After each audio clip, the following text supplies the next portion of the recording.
تم نے خدا کے گھر کو ڈاکوؤں کی کھو بنا دیا ہے۔ آج کی دوسری تلاوت مقدس لوکا کی انجیل اس کا 19واں باب 45ویں آیت سے لے کر 48ویں آیت مبارکہ تک۔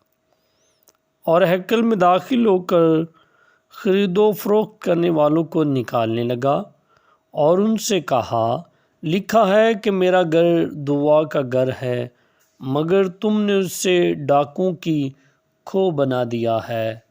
اور وہ ہر روز ہیکل میں تعلیم دیتا تھا، اور سردار کاہن اور فقیہ اور قوم کے سردار اس کوشش میں تھے کہ اسے ہلاک کریں، لیکن ایسا کرنے کا موقع نہ پاتے تھے، کیونکہ سب لوگ اس کی باتیں سن کر محو ہو جاتے تھے۔